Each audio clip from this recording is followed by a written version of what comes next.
preparing. I'll point my finger when you're live. Go ahead. Oh, we're live. Sorry. Hi, everybody. I'm Dr. Stacy Friedman and my co-host Blanca, and we are here with the laws of sex tonight. How's everybody doing? You good, Blanca? I am amazing. I told you this is my favorite night of the week, spending time with you and just just talking about my favorite topic. There you go. Well, today is kind of a little interesting because, I don't want to keep, harping on everything that is going on around the world, but we are stuck at home, most of us. And so I thought that it might be kind of fun and interesting. I got a little help from a friend who kind of gave me some ideas on what to talk about today. And we were talking about cooking and food related stuff that we can take advantage of, for the day. So that's what I want to talk about today, but I would love to talk about my quote of the week. I kind of went out of order. Sorry about that. No worries. The quote of the week says, "My favorite animal is the turtle. The reason is that in order for the turtle to move, it has to stick its neck out," by Dr. Ruth Westheimer. I thought that was really cool. You could see the turtle actually smiling because it looks like he's got a pretty big erection. Have you ever seen a turtle penis? I've never seen a turtle penis, but I have. Well, there's that. When I went to the zoo, I did get to see two turtles having sex, and it was a vision that is forever etched on my mind. Well, it's something, it's something that you kind of, I wonder, these are things I wonder about. How does that work? But in that picture, the little turtle sticking his neck out smiling, but his penis is also on the side of him, that little black area. But anyway, the reason why I thought that quote was cool, not just because he was smiling with his penis sticking out, but it kind of relates to just doing things outside of your comfort zone. This is kind of the way I took this quote, is the reason in order for the turtle to move, it has to stick its neck out. So it has to do something, put himself out there to be able to move forward. That's kind of the way I took it. That's really cool. I think that's a very good analogy. It's a good analogy for your law of sex. Exactly. And because it's from Dr. Ruth, it's, something sexual. I think that's really cool. I like that. I've never heard that quote. I'm a huge fan of Dr. Ruth. Shout out to Dr. Ruth Westheimer. The co-host of our show, The Laws of Love, actually wrote a letter to Dr. Ruth this week asking for her to be a guest on The Laws of Love. So maybe this is a sign. That's awesome. I know that she's not really wanting to talk about anything going on with the COVID. She actually just tweeted today that she's been asked for so many interviews about the quarantine and everything. And she was mentioning that it brought up a lot of bad memories from her younger years, that she was denying all the interviews, believe it or not. Oh. So maybe she can get something for a different type of a subject, but this one, I just love Dr. Ruth. And so I had to put that out there because it's true. In order for the turtle to move and to go somewhere, you have to stick your neck out. You have to do something different. You have to do something for somebody to help have movement. And that goes the same with relationships. You can't just sit there with your neck stuck in. You gotta stick it out there and move.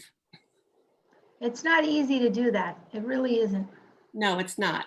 But maybe while we're all stuck at home cooking a lot, these are some fun ways. That goes back to my subject of the sexy subject of the day is cooking and playing with your food and your partner. So wow. I think that with everybody home cooking, there's some fun things that you can do to enhance the relationship and be able to include your partner in something that may be simple, such as cooking, playing with food. So the next slide says that couples who cook together have happier, sexier relationships. And a lot of the studies have shown that it does improve relationships. Can you think of any reasons why it might? Well, you know what? I think it's really important to bond with your partner, to do activities that aren't like we sort of talked about last week, that it's not always about sex. And I think that cooking can be a really sensual activity to do together if you're relaxed, if you're not under time pressure, if you don't make it about something stressful Right. and you enjoy it together, it can be a lot of fun. Absolutely. And that's why with everybody, most people being home, it doesn't necessarily have to be like, okay, someone gets home from work at 6 o'clock, dinner needs to be on the table. It's something that people can do together. So the next few slides kind of shows different reasons why people who cook together can have happier relationships, which also benefits in the bedroom. And this one is talking about communicating. It's teaching people how to communicate when a lot of things are going on. You know, you're talking about, oh, did you get the rice done? Oh yeah, 5 more minutes. Okay, what about the turkey? Yep, the turkey's in the oven. What about this? What about that? And you're like, oh, can I have a half a cup of this? And you're working together, you're communicating together, and you're speaking. And it just helps people, I think, connect. You know, that's true. And that's the thing though, because one of the people in, the cooking has to be a collaboration. It can't be a dictatorship. It can't be a one person telling the other, you do this, you do that, because that's not fun. So you've got to communicate in such a way that it's enjoyable and make it an adventure. Really make it an adventure. I love that. Absolutely. And then the next thing is also, so many people get tired of cooking. It's a chore, just like sex can be a chore. But when you're doing it together and you're cooking and making dinners and memories and trying a new meal, going on Pinterest and searching for something that is a little creative, when you're doing it together, you're saving time, you're saving energy. One person is not more tired than the other. And that way you have energy for later on in the evening. Exactly right. I love it. Yeah, because the quality time is what's important. And then speaking about quality time in the bedroom later on, if you can use your hands in the kitchen and be creative, that helps you imagine what you can do in the bedroom later on. Because like we were talking about at the beginning, how the cooking can help with the communication and looking on Pinterest and trying to find different ideas, it gets you and your partner in a place where, you know what? If we can look up certain things on Pinterest, let's go online and look up different things on how we can be creative elsewhere. Without a doubt, it's all about that creativity. And you've given us so many incredible ideas. That's one of the things I really love about your show is that every week you're giving us more and more ideas. It's amazing. And a lot of it can not only be found here, but that's the one thing that you can do is going online with everybody home. You go online, you do some searches, look up creative ideas, try to talk to some friends or say, hey, I'm kind of, people talk. You ask your best friends, what are you guys doing to spice things up? How are you? What are some great meals that could be a little naughty?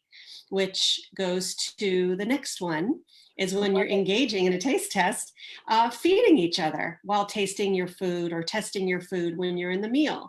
The whole thing is about being playful. So you could be making a dinner and you want to check the sauce, or you want to make sure that the flavor's right, feeding each other with a spoon. Don't just say to, honey, taste it. No, feed your partner.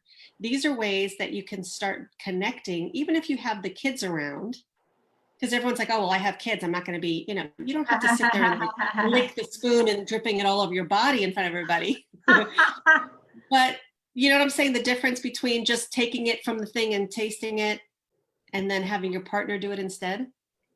I'm telling you, it's beautiful, it's sensual, and it's a wonderful thing. I mean, frankly, I do think finger foods are sexier than with a utensil, but you know what? Just go with it. Utensils, finger foods, whatever it is. I love your reminder to be playful, to enjoy the process of not just the cooking, but also the consumption of the food and doing that in a fun way. I mean, if there's not one thing we've learned from this coronavirus is that life is short and we got to enjoy the journey. Absolutely. And if you're taking it with the utensil, if you don't have a finger food and Mhm. some happens to drip, that's Mhm. when you take advantage of licking it off your partner's face or chest, wherever it Exactly. falls, if you don't have kids around. I love that. I Yeah, love that. yeah, exactly, exactly. To me, And I think that the other thing that I wanted to mention is that there was a survey done with almost 1,000 people, men and women combined. And I'm not really sure about this on my side, but it says 30% of Americans say cooking an enjoyable meal is more satisfying than sex. Not sure what kind of sex they're having. And mhm. almost 1/4 cook to seduce a companion. That's the part of it I like, is people use it to help with romance, with seduction, with what do a lot of people do when they want to have a romantic evening and they want to cook for their partner and they want to make like a really nice steak, have some champagne or a glass of wine, or, um, you know, a lot of people are saying that cooking together can be very seductive, or just doing it to cook for their partner. I love it. So that I thought was kind of an interesting, and the people that think cooking is more satisfying than sex, they need to come talk to me. We need to start having, Well, we need to that's start making. definitely, well, that's definitely not going to be my answer because I am definitely not the cook. Thankfully, David is the cook in our relationship. Um, but yeah, no, I think, come on, get your priorities straight, people. Right, Get your priorities straight. exactly. So maybe, you know what, so let's talk about not cooking and maybe just bringing some desserts into the bedroom. Maybe that's what it's about. Maybe it's not about the cooking, it's about the dessert part. Ooh, I like this segment. Tell me about Yes. this. It's bringing dessert into the bedroom. So you can not only cook with the food to make it a little bit playful and trying different things, feeding your partner, collaborating, but when you're bringing dessert in the bedroom, steps it up a notch. I thought that this one picture on the right was really very hot picture, because you got this ice cream and this powdered sugar all around it with like dripping of something on their body. I could just picture like playing around, licking it off, taking your finger and then you got the Cool Whip and the strawberries and all that kind of stuff. Bringing dessert into the bedroom, some different types of food, even having, bringing your dinner in the bedroom, feeding each other that way could be very erotic. That's fun. I like the combination of the dinner and then the dessert. I think that's a lot of fun. Yeah, especially if you don't have to worry about, family and kids around. It's nice to be able to do something different. But the food doesn't just have to be in the kitchen. Play with it in the bedroom. Just put a towel down, make sure it's nice and neat so you don't get stuff all over and have to worry about doing the laundry. So Um, this one picture, what is that? That's a back? the Is picture that, on the right, yeah. yeah, I wanted to enlarge it a little bit, but it's actually a lady on her side. So it's straight and then the hip goes into the leg. So it's like almost like she's wearing underwear. It's on an upper hip, that little boob looking ice cream right there. It's like I don't know what it Well, is. the cream and the strawberries looks quite appetizing too. And again, it's just more examples of keeping it creative, having fun, having fun. And I love it. absolutely, being able to bring food into the mix. And then I also found there's some, not just bringing food in, but there's also some, really good sex games or things that you could do with the food rather than just bringing it in and eating it off somebody. Number one, oops, I did the numbers wrong. But anyway, number one is making yourself a sundae. You can use syrup, honey, or like maple syrup and spell on the person, and you can draw on their body and figure out what it says. You can do taste testings and you can use vegetables. So the first one, if you want to go to the next one, making yourself a sundae, I thought this picture was really hot because I just pictured it on top of me. Oh, Making yourself a sundae. what was your Bringing, vision here? Because when I saw this picture, I was like, oof, that could get my messy. vision was just what it would look like on me or on somebody else. Wouldn't that be something? I know, it just looked really good. And, making for a yourself. minute, I thought those were human fingers holding the ice cream, but those are actually cookies. They're like yeah, I think they're like a cookie or something, like maybe like a cone of some sort. But I like the way that the ice cream kind of dripped. Making yourself a sundae is basically doing that, is taking ice cream and chocolate and sprinkles and things like that and putting it over the body and making yourself an actual sundae and eating off of each other. And that could be something fun to do in the bedroom with food, for I think, sure. oh my God, it's incredible. I love, do you think that is chocolate truly an aphrodisiac? Does that honestly put you in the mood to have sex like the standard aphrodisiacs? I mean, chocolate has sugar, and if you have sugar, it's going to give you a little bit of a quick high. So I don't know. I mean, they say that the dark chocolate can be an aphrodisiac. Yeah. I'm willing to believe them and have chocolate any single time I want to have sex. Awesome. But, try it out and see. The more chocolate, the better. I like it. I will have to try that. And what's your philosophy on syrups? This one, obviously syrups can be sticky. So you definitely want to use a towel underneath and then be able to enjoy cleaning yourself off maybe in the shower after. But in this one, on my website, also on drstacyfriedman.com, there's a lot of chocolate type of syrups or chocolate pens or flavored pens that you can use and write on people. Cool. They have, like in this picture, there's a paintbrush with the chocolate that you could actually paint on people. You can find all those types of things on my website. And you could just take chocolate syrup, maple syrup, honey, whatever you want, and put it on the back and take your finger and draw a word. You can write, I love you. You can write, eat me, things like that, and just play games. How you like the eat me one? That was pretty funny. Just playing games to see, what your lover's writing and what they're saying, or you could draw a happy face, whatever it is. So that's kind of another fun thing. What is your website, just to remind everyone? drstacyfriedman.com. Awesome. And there's amazing games on there, guys. There's games that do have the chocolate syrup.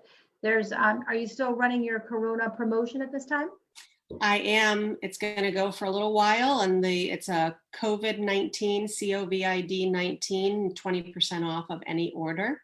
Amazing. And there's a lot of good chocolate games on there, a lot of good regular games, just different things. Since we're talking about food, look up chocolate and see what you can find. There's a lot of good. There's also edible dusts that they have where you can it comes with like a little dusting powder, and you can put like a little bit on the nipple, you could put a little on the neck, you could put a little bit on the thigh, and you could tell your partner, try to find the 3 places that I put this dust. And they have to look around your body. How fun!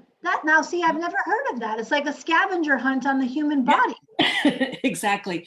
All different flavors, raspberries, blueberries, strawberry, a lot of different edible products on the website to really, if you don't want to bring actual food or you want to do something like a game wise, it's great. A lot of great opportunities there. Genius. That's genius. I love that. OMG. The next kind of thing that we want to talk about as far as a game, you can do what they call the taste testing. And basically it's showing right there is you're feeding your partner something.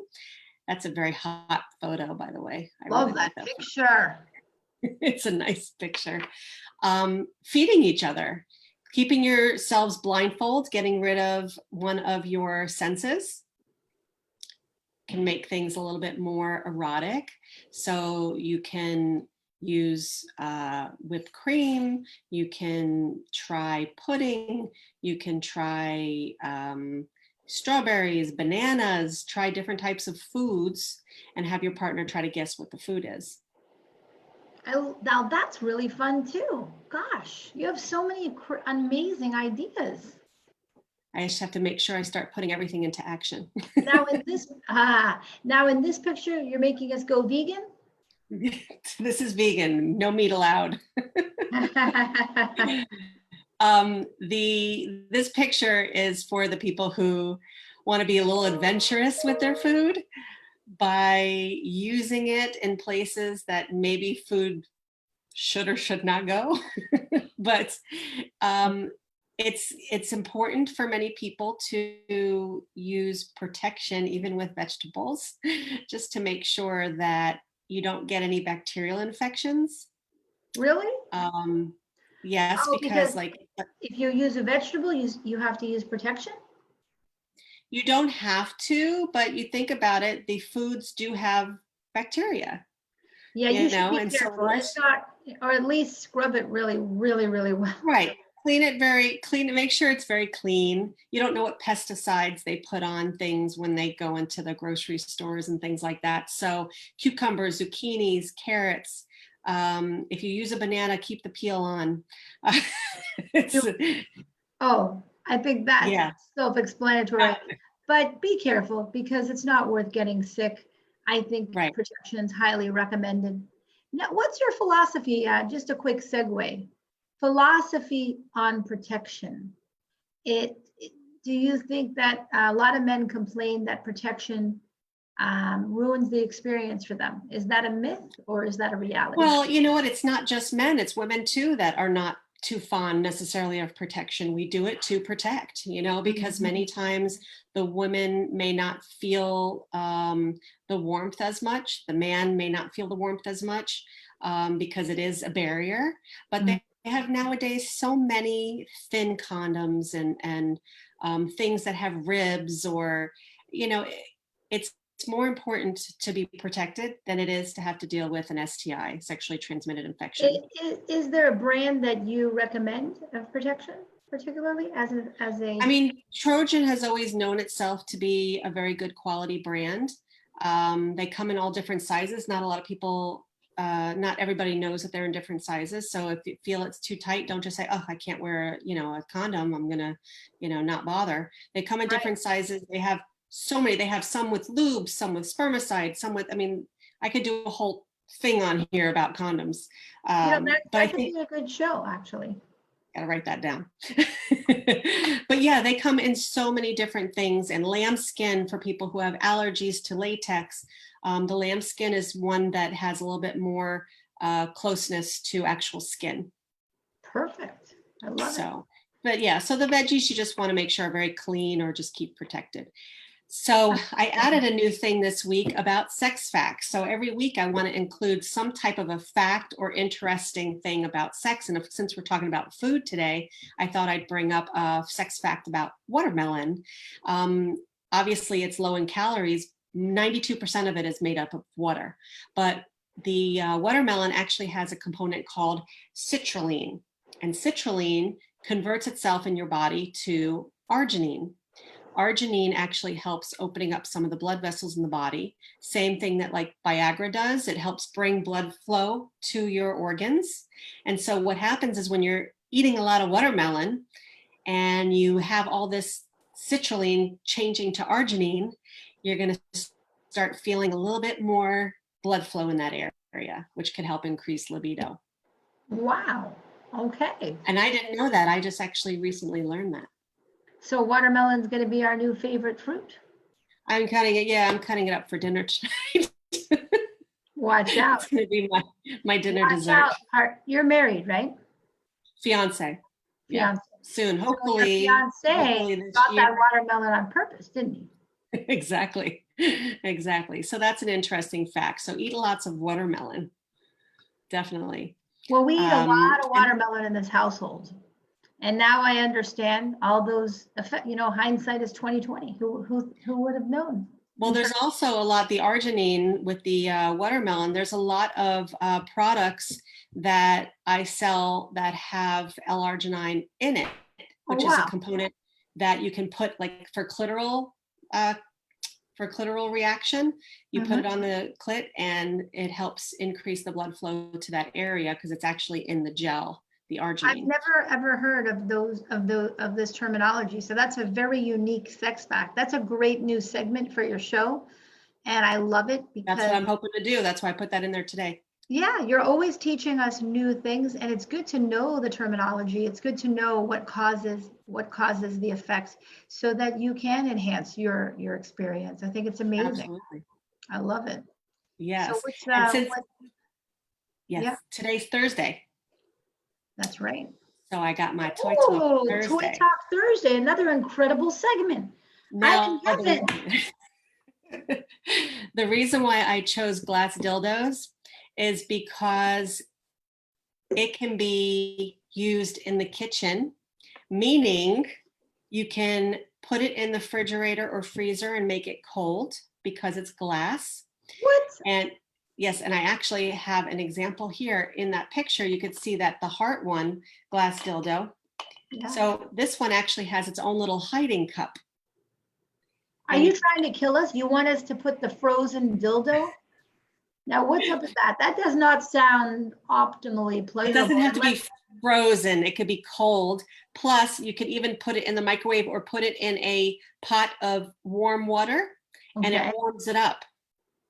So what's that?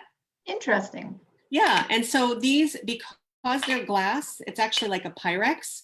It doesn't have pores in it, so it's not going to get bacteria. You still have to clean it with some antibacterial soap, or because you're in the kitchen, you can just put it in the dishwasher. Wow. Use it, stir the sauce. Oh my God, listen to you. You're terrible. But you know, I have to say, I didn't even know glass dildos existed. And I would think that they are more sanitary than plastic and much easier to keep clean. Absolutely. It's very, very simple. And you can put this on the side of your nightstand and no one's even going to know. It looks like a pretty vase. They're really pretty, much more elegant. You know, those plastic ones, they don't look very attractive, you know. No, the glass ones are beautiful. They're blown glass. They have, like, the one in the picture on the right has the icicles in it. I mean, they're beautiful. And like I said, it warms up to your body. You can warm it up in a pot of warm water. You can put it in the refrigerator, make it cold. It just gives you a lot of different sensations. The one in the middle, that picture, is for the back side or the front side. So you can use that on either side that you want. And you use some silicone lube. It coats it really nice and you're good to go. But this is one of my favorites just because. So you have to use a special kind of lubrication for a glass one? No, I mean, you can use any, but the silicone coats it much nicer. And these are available on stacyfriedman.com as well? drstacyfriedman.com. Yep. Everything is available there. How many products do you sell on your website? I have about 40,000 SKUs. 40,000? And how long have you had your website? Well, I've been in the business of adult toys for probably 14, 15 years, but this new website is a little bit more massive because I'm using it with another wholesale company to help me be able to reach whoever needs whatever at any time. Well, I think that your new segment, you know, Thursday's Toy of the Week and your sex facts, I think it's just giving us so much to look forward to. A lot of good information. Thursday, I mean, every week we get to see a new toy. So much fun. I absolutely listen. I have to make sure to try them out first to make sure that they're good. Incredible. So tell us about that's right. I know that's very selfless of you. Thanks. No, my law of sex for today is do not listen to your parents, play with your food. I love it. I love it. What an incredible and important law of sex is to have fun, never stop playing, keep it creative, cook with each other, feed each other, eat in bed, let it all go, let it all run loose. Stacy, that's an amazing law of sex. And this has been an incredible webcast. Everybody make sure to check out Dr. Stacy Friedman's website at drstacyfriedman.com with many sex products, sexual enhancement tools, pretty much all of your sex shopping needs at one-stop shop is the way to go. And any closing words before we close out the show, Dr. Stacy Friedman? No, I mean, you basically said it. Just, you know, have fun, cook together, eat together, play together, and buy some strawberries. They're a really good fun thing to play, and some whipped cream and chocolate. But basically just enjoy and have fun, and hopefully everyone's learning something new each time we're here. So I appreciate everyone listening. Thank you so much. You truly are my #1 sex coach in the world, Dr. Stacy Friedman. Everybody, thanks for watching The Laws of Sex, and we'll see you next Thursday at 7 o'clock. See you next week. Thank you. Have a good night. You too.